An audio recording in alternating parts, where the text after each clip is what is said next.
কেন আমি সৎসঙ্গ করব আর কেনই বা সৎসঙ্গ করব না,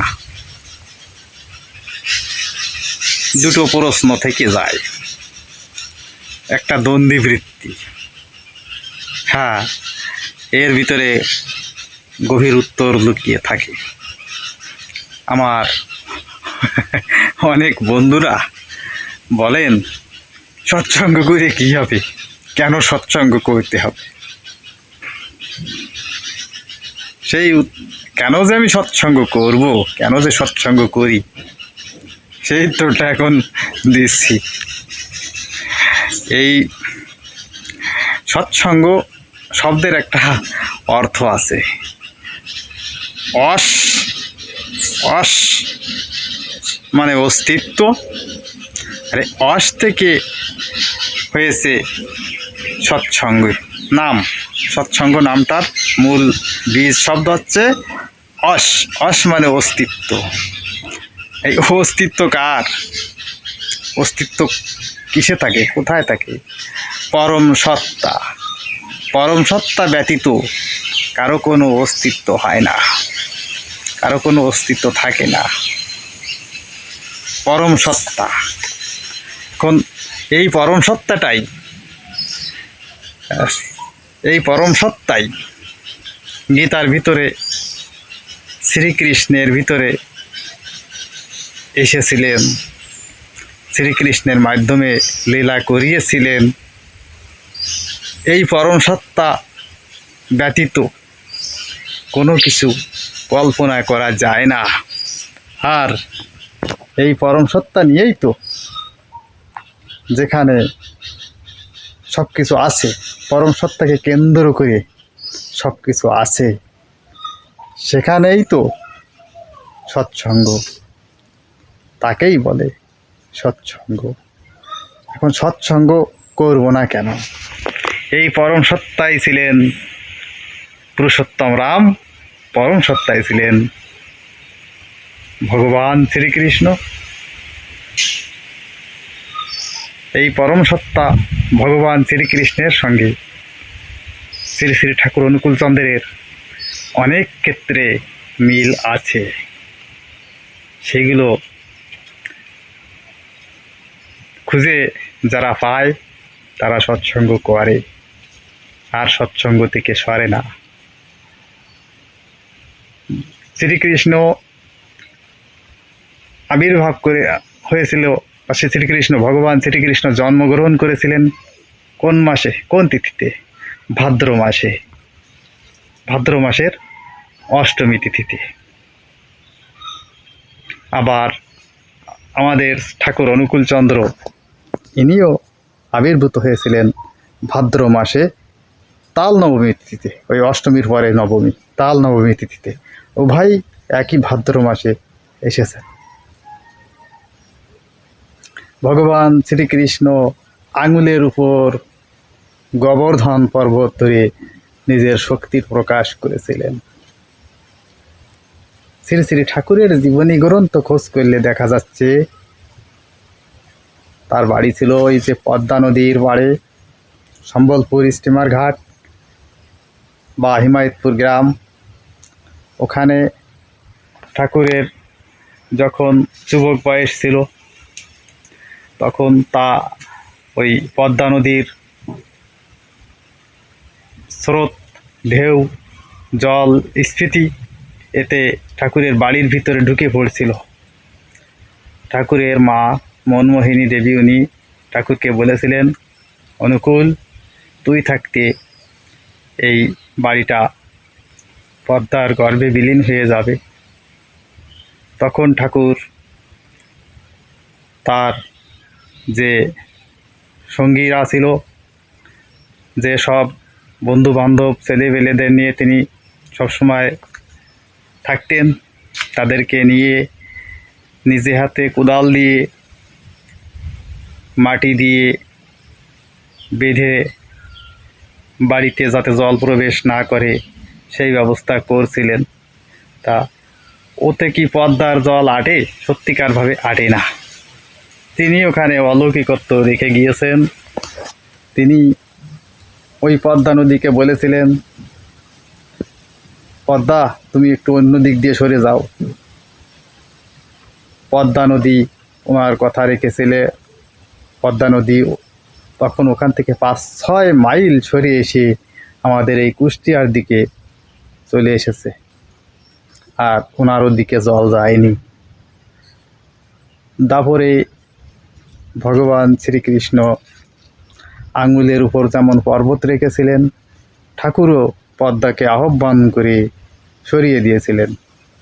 তাদের নির্দেশনায়, তাদের আহ্বানে প্রকৃতিও কথা শোনে, এই ক্ষমতা তাদের ছিল। সবাই পুরুষোত্তম, একের সঙ্গে অন্যের মিল থাকে।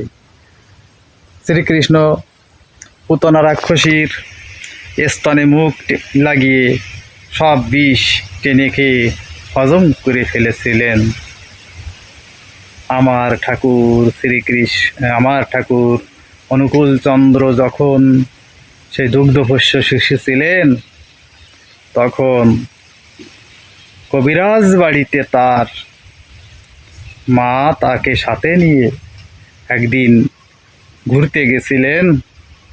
সেখানে তার মা কবিরাজের সাথে কথা বলছেন, এদিকে কবিরাজ মশাই উঠোনের অন্যদিকে রোদে সাপের বিষ বা এই জাতীয় যত পদার্থ আছে তাই দিয়ে কঠিন কঠিন কালাজ্বর সারা ওষুধ বানিয়ে রোদে দিয়ে রেখেছিলেন। সেই ওষুধ সবগুলো মুষ্টি ভরে ঠাকুর অনুকূলচন্দ্র গালের ভিতরে পুরে খেয়ে হিহি করে হাসছিলেন। হঠাৎ করে কবিরাজ মশাই তাকিয়ে দেখেন সব কয়টা বিষের ওষুধ উধাও। কবিরাজ মশাই তখন খুব পাগলের মতো হয়ে ঠাকুরের মাতা মনমোহিনীকে বলছেন, মনো, তোর ছেলেকে আমি আর বাঁচাতে পারছি না। তখন কি করে শ্রী শ্রী ঠাকুর সেই অল্প বয়সে শৈশব অবস্থায় ওইগুলো খেয়ে হজম করলেন? তার জন্য কোনো ডাক্তার লাগেনি বিষক্রিয়া নষ্ট করতে। এই রকম উভয়ের ভিতরে অসংখ্য মিল আছে। তখনকার সময়ের বৈষ্ণব কিশোরী মোহন প্রথম পর্যায়ে শ্রী শ্রী ঠাকুরকে বিশ্বাস করছিলেন না। তারপর সেই বৈষ্ণব ঠাকুরের ভিতরে কৃষ্ণ দর্শন, ঠাকুরের সঙ্গে লীলায় বন্দী হয়ে আমৃত্যুকাল ঠাকুরের শিষ্য হয়ে ছিলেন। বৈষ্ণব এসে ঠাকুরের সৎসঙ্গী হয়ে গেছেন এবং ঠাকুরের ভিতরে সেই কৃষ্ণকে দর্শন করেছিলেন। এরকম দর্শন করেছিলেন একজন দুইজন নয়, ঠাকুরকে বেষ্টিত করে অন্তত 55-56 জনের একটা বই আমার কাছে এখন আছে। এনারা সবাই ঠাকুরের লীলাসঙ্গী, ঠাকুরের অনেক কিছু দেখেছেন। আজও ভারতের সাহিত্যিক শীর্ষেন্দু মুখোপাধ্যায় সশরীরে আছেন, হয়তো জীবিত আছেন। তিনিও তার বই লিখে রেখেছেন আমার দেখা ঠাকুর। তিনি ঠাকুরকে কি দেখেছেন, ঠাকুরকে কেমন দেখেছেন, ঠাকুরের সাথে তার কি লীলা হয়েছিল, সেই বাস্তব প্রমাণ রেখেছেন। আগে এই সাহিত্যিক শীর্ষেন্দু মুখোপাধ্যায় একসময় ধর্মবিরোধী নাস্তিকের মতো ছিলেন, কিন্তু ঠাকুরের ভিতরে তিনি প্রাণ সত্তা ফিরে পেলেন। নিজের রোগ ব্যাধি ভালো হইল, মৃত্যুকাল পর্যন্ত তিনি সৎসঙ্গে থেকে আজ ঋত্বিক পর্যায়ে আছেন। যদি তিনি এখন বেঁচে থাকেন, যদি আপনাদের তার সাথে কারো কোথাও দেখা সাক্ষাৎ হয়, জেনে দেখবেন ঘটনাটা কেমন। এই রকম প্রফুল্লচন্দ্র দাস, যার বাড়ি ছিল বাংলাদেশের বাগেরহাট, তিনি ছিলেন শ্রী রামকৃষ্ণ পরমহংসদেবের পরম ভক্ত। তিনি শ্রী শ্রী ঠাকুরের ভিতরে, লীলার ভিতরে রামকৃষ্ণ পরমহংসদেবকে দেখতে পেয়ে ঠাকুরের শিষ্যত্ব গ্রহণ করে আর কোনো দিন ঠাকুরের সঙ্গ ত্যাগ করেননি। সপরিবারে ঠাকুরের সাথে ছিলেন। এই পাবনা থেকে ভারতে দেওঘরে চলে গেছেন। তার মতো তিনি ঠাকুরকে উপলব্ধি করেছেন, ঠাকুরের ভিতরে রামকৃষ্ণকে দেখেছেন, এবং তার জেনারেশন সেই প্রফুল্লচন্দ্র দাসের ছেলে এখন আছেন সশরীরে, তিনিও দেওঘরে আছেন। এই রকমভাবে তার সাথে যারা আকৃষ্ট হয়েছে, তাকে কেন্দ্র করে যারা চলছে, তাদের পরিবারগুলোও সেভাবে গেঁথে আছে। এই যে আমাদের অটুট বিশ্বাস ভক্তি, এখান থেকে সরব কী করে? সৎসঙ্গ তো আমাদের করতেই হবে। কেন সৎসঙ্গ করব না? এই আমাদের এই উপলব্ধি বোধ কি আমার বন্ধুরা পাচ্ছে, পেয়েছে? তাদের স্তর থেকে যেরকমভাবে সেরকমভাবেই কথাটা বলছে। তাছাড়া আরও কিছু বোঝার আছে। আজকে বাস্তবতার নিরিখে ঠাকুরকে বুঝতে হবে। অনেকে বলেন ঠাকুরকে কল্কি অবতার বলে, কি করে মানব? কল্কি অবতার অমুকভাবে আসবেন, তমুকভাবে আসবেন, তার সাথে হনুমানজি আসবেন, তমুক আসবেন, এরকম। কিন্তু কথা হচ্ছে, একটু আমরা পিছনের দিকে যদি তাকাই, হাজার হাজার বছর আগের যেসব ঘটনা, সব অলৌকিক ঘটনা সব সময় সত্য হতে পারে এটা বলা যায় না। তবে আমাদের হিন্দু ধর্ম এটা হচ্ছে অনেকটাই সাহিত্য কেন্দ্রিক। রামায়ণ কিন্তু আমাদের সাহিত্য বই, একটা চন্দ্র যার নায়ক সেভাবে রচনা করা বই। সে সাহিত্যটাকে আমরা রপ্ত করি এবং সেইটাকে আমরা ধর্ম হিসেবেও স্বীকার করি।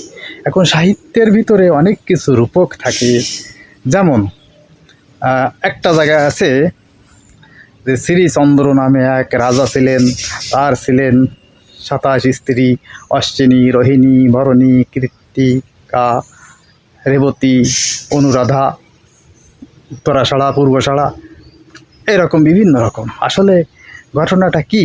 চন্দ্র মানে চাঁদ, আর এই নক্ষত্র 27টা আছে। এই 27 নক্ষত্র এবং চন্দ্রের ভিতর যে মাধ্যাকর্ষণ লীলা চলে, সেইটাকে বোঝানোর জন্যে কবিতার ভাবে, ছন্দের ভাবে, রসবোধ সাহিত্যের ভাবে রচনা করা হয়েছে। শ্রীচন্দ্র নামে এক রাজা, তার ছিল 27 স্ত্রী। আসলে ওই আকাশের এই যে উপগ্রহ চাঁদ আর এই যে নক্ষত্রগুলো, এদের সাথে মাধ্যাকর্ষণ যে লীলা, সেইটা বোঝানোর জন্যে সাহিত্য রস দেওয়া হয়েছে। এরকম সাহিত্য রস যুগে যুগে আছে। আমাদের সনাতন ধর্ম অনেক ক্ষেত্রেই সাহিত্য নির্ভর। সেখানে আছে হনুমানজি আসবে। তা হনুমানজি আসলে ডাইরেক্ট একটা প্রকাণ্ড হনুমান হয়ে আসবে কি আসবে না? আর ডাইরেক্ট একটা হনুমান ছিল কি ছিল না? হাজার হাজার বছর আগের ইতিহাস অনেক কিছুকে আমরা, অনেক বিকৃতিকে আমরা সত্য হিসেবে মনে করি এবং সেইটা কামড়ে বিশ্বাস করি। একটু বিজ্ঞান মনস্ক এবং যুক্তির নিরিখেও তো দেখার প্রয়োজন থাকে। এই বিচার বিশ্লেষণ ক্ষমতা আমার এই বন্ধুদের হয়তো নেই, তার জন্য এরকম কথা বলে। আজকে সেই হনুমান সেইভাবে আসবে। আর কথা হচ্ছে হনুমানজি আসলে এমনও তো হইতে পারে হনুমানজি এই বনের হনুমান না, সাধক। আজকের যুগে যেমন লোকনাথ ব্রহ্মচারী পরিষ্কার বুঝে গেছেন ভারতবর্ষে সাধনা সম্ভব, তিনি নিজের ইচ্ছায় দেহ রাখতে পারেন, নিজের ইচ্ছায় চলতে পারেন, ব্রহ্মচারী যেমন দেখাই গেছেন। তখনকার সময়ে লোকনাথ ব্রহ্মচারীর মতো এইরকমই কোনো শক্তি মানব শরীরে এসেছিলেন, কিন্তু তাদের একটা রূপক ছিল হয়তো হনুমান। যেমন বানর, লেজটা তাদের প্রতীকীভাবে ছিল। তারা আসলে ছিল মানুষ, কিন্তু কিছুটা আর কি ওই আকৃতিতে ছিল, এমনও তো হইতে পারে। কিন্তু আজকে আমরা সেই ধরে নিচ্ছি সেই পুরো বানর, মানে সেই জঙ্গলের বানর হনুমান তাহলে ছিল। তাই সময়ের কারণে অনেক কিছু বিকৃতি থাকতে পারে এবং কিছু সাহিত্য নির্ভর রস কল্পনা দেওয়ার জন্যে, শিক্ষা দেওয়ার জন্যে সমাজকে এরকমও হয় যে আসলে স্বয়ং শিব বা শিবের অহংকার মুক্ত, তাই একটা প্রাণীর রূপও ধারণ করতে পারে। এটা একটা শিক্ষা দেওয়ার জন্য আমাদের ধর্মের ভিতরে থাকে, যেহেতু আমাদের ধর্ম সাহিত্য কেন্দ্রিক। তা একেবারে সেইটাকে কাটায় কাটায় যদি বুঝে নেওয়া হয় যে সেই রকম লেজ নিয়ে হনুমান হয়ে কল্কি অবতারের সাথে আসবে, তা না হলে হবে না। আসলে দেখা যাচ্ছে সেই হনুমানজির যে শক্তি, এই যে 55-56 জন যে লীলা সঙ্গী ছিল বিভিন্ন সময়, এর ভিতরে সেরকম কেউ থাকতেও পারে। আমরা কি সব কিছু বুঝি? আমাদের কি সব কিছু বোঝার চোখ আছে? বাস্তবতার কাছে আজকের কথা হলো, আজকের যুগে আজকের সময়ে কারেন্ট যে অলৌকিক শক্তি রেখে গেছেন এবং মানুষকে বাস্তব সংস্কারের যে জিনিসগুলো, যে নিয়মকানুনগুলো ঠাকুর অনুকূল চন্দ্র দিয়ে গিয়েছেন, সেগুলোকে দেখতে হয়। সেগুলোকে দেখলে আজকের সমস্যা সমাধানের জন্য কেন সৎসঙ্গ করব না? আজকের সমস্যার সমাধান করার জন্য সবচাইতে আধুনিক এবং সবচাইতে উন্নত যুগ উপযোগী যে সংস্কারগুলো, তাই সৎসঙ্গের ভিতরে শ্রী শ্রী ঠাকুর অনুকূল চন্দ্রই দিয়েছেন। পূর্বে সময়ে আমাদের মুনি ঋষিগণ অনুলোম প্রতিলোম দিয়েছিলেন, কিন্তু অনেক কিছু না জানতে সেগুলো ধামাচাপা পড়ে গেছে। সেই অনুলোম প্রতিলোম বিয়ের পরিণতি কি, সেটা কতটা বিজ্ঞানসম্মত, সেটা আমাদেরকে দেখিয়ে গিয়েছেন আমাদের ঠাকুর।